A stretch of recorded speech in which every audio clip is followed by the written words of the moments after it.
तो मेरा प्रश्न आईबीसी इंडिपेंडेंट बिजनेस कंसल्टेंट, जो एक नई तरह का टर्म आपने यूज किया, दिल के तार छेड़े हैं आपने सर। इसमें दो प्रश्न मैं पूछना चाहता हूं आपसे। पहला तो जो आपने ये एजुकेशन का मॉडल आप लेके आए, जिसमें जो प्रैक्टिकल लोग हैं जिन्होंने कामयाबी प्राप्त की है उनको आपने प्रोफेसर बना दिया, तो वो अपने आप में एक मुझे इंटरनेशनल नहीं मालूम कि कहाँ पे ऐसा होता होगा, लेकिन इंडिया में तो मुझे नहीं लगता कहीं पे इस प्रकार की प्रैक्टिकल एजुकेशन कहीं पे थी।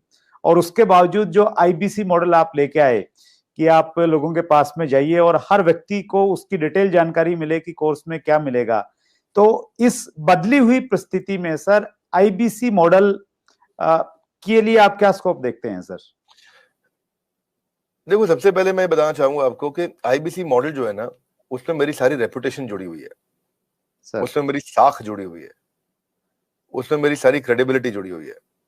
तो आईबीसी मॉडल कभी गलत ना चला जाए, कभी कोई गलती ना हो जाए, उसके लिए मैं सबसे ज्यादा जान लगाता हूं। क्योंकि अगर आईबीसी मॉडल में थोड़ी सी भी कमी रह जाती ना, तो लोग बहुत दुखी हो जाते। तो मैं क्या करता हूं, मैं फीडबैक से बहुत काम करते रहा हूं। We all need people who give us feedbacks. Feedback is a breakfast of a champion. So customer feedback के कारण ही उबर इंप्रूव किया है। सो कस्टमर को सेंट्रल पोजीशन पर रखना चाहिए। तो जो आईबीसी है हमारी कंपनी के सेंट्रल पोजीशन में है। आईबीसी एक मॉडल खाली सेल्स का नहीं, आईबीसी मॉडल है एक आदमी को, एक सोलोप्रेन्योर को, एक एंटरप्रेन्योर को एंटरप्रेन्योर की जर्नी पे कैसे लेके जाए। क्योंकि सेटिस्फाइड कस्टमर आपके साथ रहेगा। तो हमने क्या किया, हम इस डेटा को बहुत स्टडी करना शुरू किया। तो हमारे जो आईबीसी बनते हैं, ज्यादातर उनकी एज है 15 साल से 35 साल के बीच में, ये लोग हमारे आईबीसी बनते हैं। और जब भी आईबीसी बनते हैं तो उसके बाद फिर जो है ना, the best way to look back is to get the feedback. तो मैंने फीडबैक पे काम किया, एनपीएस पे काम किया, नेट प्रमोटर स्कोर पे, लॉयल्टी स्कोर पे।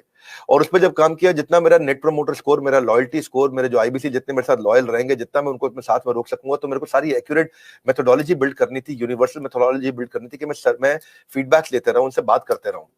हमने अग्रवाल पैकर मूवर से भी सुना, हम सबसे देखते आ रहे हैं कि ग्रीवेंस मैनेजमेंट पे काम करना चाहिए। तो मैंने ग्रीवेंस मैनेजमेंट पे काम किया अपने आईबीसी के साथ में। क्योंकि कहते हैं किसी if you can't solve find someone who can solve it quickly. तो मैं टेक्नोलॉजी बहुत बिल्ड करी। मैं बहुत ध्यान से सुनता हूं अपने सारे आईबीसी को कि मैं उनको कैसे आगे लेकर के जाऊं। उनकी कोई कंप्लेंट है, अगर वो फेलियर हो रहा है, तो मैं अपने रिटेंशन को कैसे बढ़ाऊं, उसके एक्सपीरियंस कैसे उस एक्सपीरियंस को इंप्रूव करूं। तो हमने कैंपेन लॉन्च किया, रगड़ देंगे कैंपेन। ये रगड़ देंगे कैंपेन का मतलब है तू आईबीसी ज्वाइन कर, तेरे को रगड़ देंगे, तेरे को इतना तराश देंगे। People don't care how much you know, they know how much you care. लोगों को इस बात की परवाह नहीं कि आपको जानकारी कितनी है, पर उनको जानकारी है कि आपको उनकी परवाह कितनी है। तो हम उनकी परवाह करते हैं। हम फर्स्ट कॉल रेजोल्यूशन पे काम किया हमने। फर्स्ट कॉल रेजोल्यूशन मतलब पहला फोन आए कि मैं इस तकलीफ में हूं, तो जितना मेरा फर्स्ट कॉल रेजोल्यूशन यानी कि पहली कॉल पे ही मैं उसकी प्रॉब्लम सॉल्व कर दूं, जितना मेरा एफसीआर रेट हायर रहेगा, उतना मेरा कस्टमर सेटिस्फाइड होगा, मेरा लॉयल्टी स्कोर बढ़ेगा और मेरे आईबीसी मेरे साथ में जोड़ता है और हम उसको बिल्ड करते हैं। तो इसको हमने नॉर्मल डायरेक्ट सेलिंग मॉडल की तरह नहीं रखा कभी भी। हमने इसको एक एंटरप्रेन्योरशिप, हम एक रियल कॉर्पोरेट की तरह इसको बिल्ड किया, सॉलिड कॉर्पोरेट की तरह। देखो सुरेंद्र जी, बिजनेस की हमें अच्छी जानकारी है, भगवान की कृपा से मैंने हजारों लाखों बिजनेसेस को ठीक किया है, कम से कम हजारों तो किया है। 15 मिनट से 10 मिनट से ज्यादा नहीं लगते मुझे एक बिजनेस में कि वो फेल क्यों हुआ है बताने में। और उसके लिए लोग मुझको पैसा देते हैं, 15-15 मिनट के बहुत पैसा देता है लोग मेरे को आज। तो अगर इतना बिजनेस की जानकारी है तो कुछ तो अपने बिजनेस में भी उसको इन्वेस्ट करते हैं हम लोग। तो हमने फर्स्ट कॉल रेजोल्यूशन पे काम किया कि हम लोग तेजी के साथ पे काम करें। तो फर्स्ट कॉल रेजोल्यूशन में मैंने ट्रेन किया, अपने एजेंट्स को ट्रेन किया, हमने उनको रेजोल्यूशंस बिल्ड करने के तरीके निकाले, वेट टाइम को खत्म किया, कोई हमें फोन करे तो कॉल वेटिंग पे ना जाए, हमने उसको कैसे फर्स्ट टाइम राइट कर सके हम लोग। तो एफटीआर और एफसीआर इन सब पे काम किया। टर्न अराउंड टाइम बोलते हैं टैट, कि मेरे को अगर कॉल आया तो मैं कितनी जल्दी टर्न अराउंड कर सकता हूं, अगर कोई प्रॉब्लम को मुझे इंटरनली सॉल्व करनी तो मैं कितनी जल्दी टर्न अराउंड कर सकता हूं। तो आईबीसी के लिए मैंने पूरा कॉर्पोरेट बिल्ड कर दिया, देश के टॉप लीडर्स लेके आया। मेरी जो सर्विस हेड है वो पहले एयरटेल की सर्विस हेड हुआ करती थी। हमारे जो सर्विस मैनेजर्स हैं, कोई स्विगी से आया है, कोई जोमेटो से आया है, कोई सर्विस मैनेजर वहां से आया, क्या बोलते हैं, ओला से आया, कोई उबर से आया, कोई कहीं से आया, सब जगह से हमने बेस्ट टॉप स्टार्टअप से हमने सारे सर्विस मैनेजर्स लिए। और कोई भी क्वेरी को अनरिजॉल्व नहीं छोड़ते हम लोग, वो सुसाइडल है। अगर कोई भी किसी का क्वेश्चन आया उसको सॉल्व नहीं कर पाए, सुसाइडल है। आपको पता है आज सारी एमएलएम कंपनीज क्यों डूबती है? नंबर 1 टॉप कारण है नेगेटिविटी। जिस समय किसी एमएलएम में नेगेटिविटी फैल जाती है वो खत्म हो जाती है, गेम ओवर हो जाता है। तो हमें ये सब चीजें देखी है, हमने ऑब्जर्व करी है। तो हम चाहते थे keeping a query unresolved for too long is suicidal, तो वो नहीं करना कभी भी। उसके लिए हमने क्या किया, स्पेसिफाइड इंसेंटिव्स दिए कि अगर आप सेम डे इमीडिएट रेजोल्यूशन देते हैं तो हमने कंप्लेंट मैनेजमेंट सिस्टम लॉन्च किया, सीएमएस। कंप्लेंट मैनेजमेंट सिस्टम में सीएमएस के अंदर कोई भी सजेशन, कोई भी फीडबैक, कोई भी क्वेश्चन, कोई भी कंप्लेंट वो देगा तो हम उसको तुरंत रिजॉल्व करेंगे। मैंने लॉन्च किया था इसको अगस्त सितंबर के अंदर। उस समय मेरे पास 7,500, 8,000, 9,000, 10,000, 15,000 फीडबैक्स, क्वेश्चंस, कंप्लेंट्स या सजेशंस पेंडिंग रहा करते थे। लेकिन हमने क्या किया, उसको तेजी से हमने काम किया, उस पर लीडरशिप बिल्ड करते गए। इसके लिए पूरा सर्विस सेंटर बड़ा क्रिएट कर दिया, लोगों के कोर्सेज, हमने ये देखना शुरू किया कि कहां कहां बड़ी टिकट्स आ रही है, कौन कौन से बकेट्स हैं, उन बकेट्स को हम कैसे रिजॉल्व करें। उसके हमने फीचर्स बहुत जबरदस्त बनाए सीएमएस के। और फिर क्या हुआ, फिर हमने देखा ऐसा करते करते जब भी आए क्राइसिस तुरंत बना दो प्रोसेस। क्या रूल होता है जी सुरेंद्र जी, कि जब भी आए क्राइसिस तुरंत बना दो प्रोसेस। तो हर क्राइसिस के अगेंस्ट प्रोसेस बना दो भाई। एक दिक्कत आई, क्राइसिस आया था तो ऐसा प्रोसेस बना दो कि दोबारा ना आए। एक क्राइसिस आया, ऐसा प्रोसेस बना दो कि दोबारा ना आए। एक उसने शिकायत करी तो ऐसा प्रोसेस बना दो कि दोबारा शिकायत ना करे। मैं स्टूडियो में बैठा हूं, मेरे साथ में टीम काम कर रही है, अभी मान लो कोई यहाँ पे शिकायत आती है कि भाई इधर मच्छर बहुत है, तो वो ऐसा प्रोसेस बना दे कि अगली बार मच्छर ना मिले यहाँ पे भाई, कम से कम पहले ऑल आउट वगैरह जो भी लगाना हो आपको भाई। यहाँ पे अगर लाइट ठीक नहीं आ रही चेहरे पे तो ऐसा प्रोसेस बना दो कि चेहरे पे लाइट ठीक आए। तो जब आए क्राइसिस तुरंत बनाओ प्रोसेस। तो कई बार क्या होता है, बनाते बनाते हमने 750 प्रोसेस बना दिए। कितने? अच्छा, 750 प्रोसेस और पॉलिसीज हमने बना दिए। लेकिन फिर भी क्या होता है, कई बार कोई ऐसी नई समस्या निकल के आती है, टीम बड़ी है, ऑर्गेनाइजेशन बड़ी है। आज हमारे 100 से ज्यादा ऑफिस हो गए हैं, अब आई थिंक 102, 104 ऑफिस हो चुके हैं हमारे, और 250 ऑफिस हो जाएंगे अगले 2 क्वार्टर के अंदर, क्योंकि हर जगह से फ्रेंचाइजी की रिक्वायरमेंट आ रही है।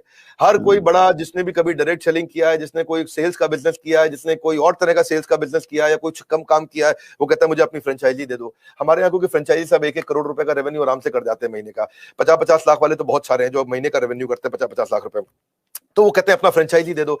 तो अपने फ्रेंचाइजी ऑफिस बढ़ा रहे हैं। लेकिन होता क्या है कि इन सब के करते कराते टीम जब इतनी बड़ी हो जाती है तो प्रॉब्लम भी नई नई तरीके की आती है, क्रिएटिव प्रॉब्लम आती है, अलग प्रॉब्लम आती है। एक भाई हमारा आईबीसी है, वो कहता है कि मैं पहले देहरादून में काम करता था, अब मैं देहरादून से मैं शिफ्ट हो गया हूं इलाहाबाद, अब मेरे को इलाहाबाद के ऑफिस में कनेक्ट कर दो। और उसकी जो पिछले महीने की सेल थी उसमें आखिरी दिन पे उसने कुछ बड़ी ट्रांजैक्शन करी जिसका इंसेंटिव उस ऑफिस को मिलना था, लेकिन वो यहाँ शिफ्ट हो गया तो उसके ऑफिस का इंसेंटिव अटक गया, और वो यहाँ शिफ्ट हुआ तो उसके साथ में कुछ करते करते कहीं वो कॉम्प्लिकेटेड चीज निकल आती है।